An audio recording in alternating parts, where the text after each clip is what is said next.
মাঝে, মাঝে একটু মন্দিরে যাবো ব্যাস হয়ে যাবে। Is it so easy? এটা কি এতটাই সহজ? আমি আবারও রিপিট করছি ইমোশনাল অ্যাটাচমেন্ট কে এই সময় প্রায়োরিটি দেওয়া যাবে না।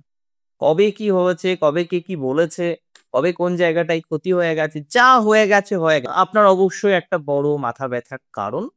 কিন্তু এটা নয় সাড়ে সাথী চলছে বলে আপনি জীবনচক্রে এগোতে পারবেন না।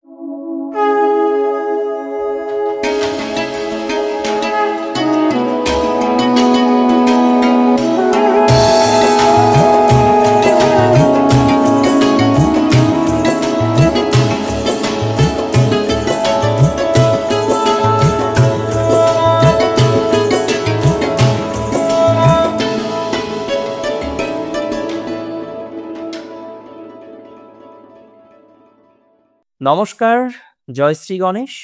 আশা রাখি ভালো আছেন আপনারা। আর ভালো থাকার জন্য যদি এত কিছু হয়, সেই বলে না এত আনন্দ আয়োজন সব বৃথা তোমায় ছাড়া, তো প্র্যাকটিক্যালি এই যে রাশিফল, ট্রানজিটের ভিডিওস, কি করবেন, কি করবেন না, সবকিছু আপনার জন্য। আপনার ভালো থাকার জন্য, আপনার সুখে থাকার জন্য, আপনার বেটারমেন্টের জন্য। দেখুন সবার প্রথমে আমি আপনাদের একটা কথা খুব সিম্পল ভাবে জানাতে চাই, খুব সিম্পল ভাবে বোঝাতে চাই যে আপনি জীবনচক্রে ধীরে, ধীরে, ধীরে, ধীরে গ্রোথ করছেন। সাড়ে সাথী আপনার অবশ্যই একটা বড় মাথা ব্যাথার কারণ।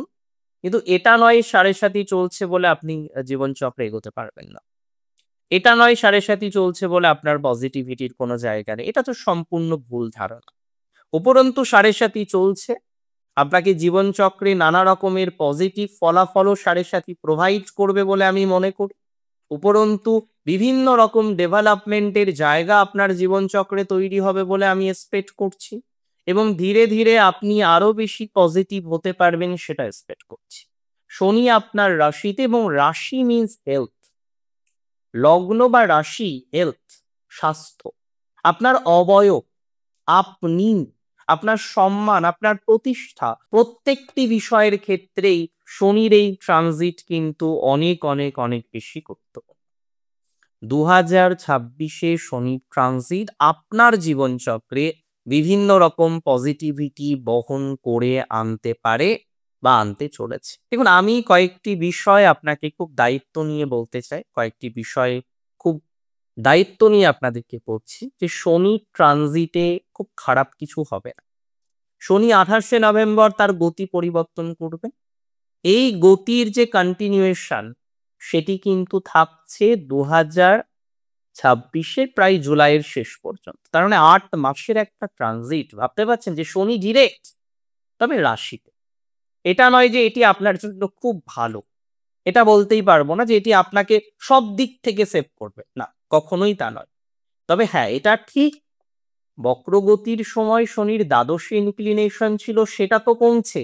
একটু তো ভালো থাকবেন। তবে আপনাকে কয়েকটি বিষয়ে অনেক, অনেক, অনেক বেশি সতর্কতা রাখতে হবে। প্রথম কি বিষয়ে আপনাকে সতর্কতা রাখতে হবে? আপনার হেলথের উপরে নজর রাখতে হবে। যেভাবে আপনি চলছেন, যে রকমভাবে আপনি আপনার জীবনে প্রগতি বা প্রোগ্রেস পাচ্ছেন, প্রত্যেকটি বিষয়কে কিন্তু বিশেষ খেয়াল রাখার দরকার রয়েছে। প্রত্যেকটি বিষয়কে কিন্তু বিশেষ নজর দেওয়ার প্রয়োজনীয়তা রয়েছে। মানে হুটহাট করে একটা ডিসিশন নিয়ে নিলাম, এটা তো করা যাবে না। হুটহাট করে তো কোনো ডিসিশন নেওয়া যাবে না। ডিসিশন নিতে হবে ধীরে সুস্থে বুঝে শুনে, তাহলে আপনার জন্য ভালো। সো হুটহাট ডিসিশন নিলে কিন্তু আপনি ভুগেছেন। হুটহাট ডিসিশন নিলেই কিন্তু আপনি ফেঁসেছেন। সো হুটহাট ডিসিশন নেবেন না। কমিটমেন্ট ইজ দ্য কি, মাথায় রাখবেন। আপনি যে কমিটমেন্ট করেছেন যেকোনোভাবে, যেন তেন প্রকারেণ, এটা মাথায় রাখতে হবে, যেকোনোভাবে নিজেকে স্টেবল করার চেষ্টাটা করতে হবে। এই সময়ে কমিটমেন্ট রাখুন। আপনার কমিটমেন্ট রাখাটা দরকার। যদি কমিটমেন্ট রাখতে পারেন জানবেন আরো ভালো কিছু আপনার জন্য অপেক্ষা করে রয়েছে। এবং আরেকটা বিষয় এখানে অত্যন্ত উল্লেখযোগ্য আমি আপনাদের জানিয়ে রাখি বা জানিয়ে দিই, বিশেষ করে যারা কর্মজীবনের সাথে কানেক্টেড, বিশেষ করে যারা কোনো না কোনো প্রফেশনাল লাইফের সাথে কানেক্টেড, বারবার চেষ্টা করলেও আপনি স্টেবল হতে পারেন না, কমিটমেন্ট রাখতে পারেন না। কমিটমেন্ট ইজ দ্য কি, আমি আবার রিপিট করলাম, কমিটমেন্ট রাখতে হবে এই সময়। এনার্জি লেভেল ফ্লাকচুয়েট করবে কিন্তু। মনের মধ্যে আপস অ্যান্ড ডাউন এই জায়গাটা বারবার কিন্তু তৈরি হবে। এই জায়গাটা কিন্তু আপনাকে ইম্পর্টেন্ট। এই জায়গাটা আপনাকে গুরুত্ব দিতে হবে যে ফ্লাকচুয়েট করবে, আপস অ্যান্ড ডাউন হবে, বাট আপনাকে গুরুত্ব দিতে হবে। মাথায় রাখতে হবে ইমোশনাল ডিসটেন্স মেনটেন করতে। কার সাথে? যেখানে আপনি ফেঁসে যাচ্ছেন, যেখানে আপনি অ্যাটাচড হয়ে যাচ্ছেন, ইমোশনাল ডিসট্যান্স থেকে আপনি হয়তো বেরোতে পারছেন না। ইমোশনাল জায়গাটা আপনাকে খুব বেশি কষ্ট দিচ্ছে। যাকে ভালোবাসেন সেই জায়গাটা নিয়ে হয়তো খুব বেশি প্রবলেম। এই জায়গাটা কিন্তু ধীরে, ধীরে ঠিকঠাক করতে হবে এবং আমি বিশ্বাস করি আপনি পারবেন। আমার তো কোনো ডাউট নেই এই বিষয়ে। হ্যাঁ, তবে মাথায় রাখুন এই সময়ে খুব বেশি মাথায় রাখুন হয়তো কর্মজীবনে কিছু সুযোগ আসবে। যেটা আপনার এক মন বলবে যাই, এক মন বলবে চাই না। এরকমভাবে হয়তো বিষয়টা নিয়ে আপনি ভুগতে পারেন। সো একটু পরিকল্পনা করুন। প্লিজ আমার একটা রিকোয়েস্ট আপনি রাখুন। পরিকল্পনাটা করুন খুব বুঝে শুনে। যদি একদম প্রকৃতভাবে পরিকল্পনা করতে পারেন না, দেখবেন মানসিক চাপ আপনার পুরোপুরি মিনিমাইজ হয়ে যাবে। প্রকৃত পরিকল্পনা করতে পারলে আপনার পজিটিভিটির মাত্রাটা 100% বাড়তে চলেছে।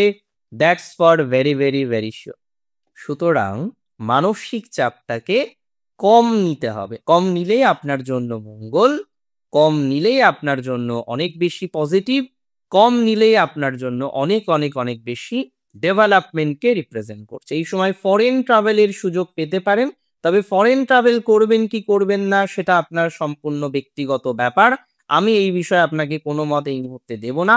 তবে আমি মনে করি কিছু, কিছু ক্ষেত্রে আপনি চাইলে ফরেন ট্রাভেল করলেও করতে পারেন। হুটহাট করে কোনো রকম ডিসিশন প্লিজ নেবেন না। ধীরে সুস্থে কাউকে জিজ্ঞাসা করুন। অনেকে বিদেশে আছেন হুটহাট করে চলে আসেন। যাওয়াটা যেমন মুশকিল, আসাটাও মুশকিল। যা করতে হবে বুঝে শুনে প্ল্যান করে করতে হবে। কেন হুটহাট করে আপনি ডিসিশন নেবেন? কেন হুটহাট করে আপনি পরিকল্পনা করবেন? যা করবেন ধীরে, ধীরে করুন। যে পরিকল্পনা করবেন ধীরে, ধীরে পরিকল্পনা করুন। ভালো হবে না কতক্ষণ বলুন তো?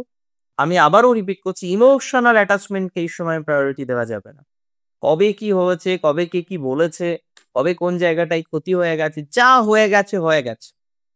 What happened is already happened. তো সেটা নিয়ে আবার ভাববো, সেটা নিয়ে ৫০ রকম মতামত করব, এগুলো তো করা যাবে না। তাতে তো সমস্যা তৈরি হয়ে যাবে। সো এই ধরনের পরিকল্পনাগুলোকে আমি আপনাকে দায়িত্ব নিয়ে বলছি অ্যাভয়েড করুন। এবং অন্যরকমভাবে একটা থিংকিং বা অন্যরকমভাবে একটা পরিকল্পনা করার চেষ্টা করুন। তাতে আমার মনে হয় আপনার সাকসেস রেট কিন্তু অনেকটাই বৃদ্ধিপ্রাপ্ত হতে চলেছে। আপনার সাকসেস রেট কিন্তু অনেকটাই বাড়বে। আর একটা কথা এখানে খুব গুরুত্বপূর্ণ, সেটা হলো রেসপন্সিবিলিটিস। কোন রকম রেসপন্সিবিলিটিস থেকে এখন পালানোর চেষ্টা করবেন। যদি আসে অ্যাকসেপ্ট করুন। ভাববেন এটা আপনার ডেস্টিনি। শনিকে তুষ্ট রাখুন। দরিদ্র সেবা করুন। কি ভাবছেন যে মাঝে, মাঝে একটু মন্দিরে যাব ব্যাস হয়ে যাবে? Is it so easy? এটা কি এতটাই সহজ?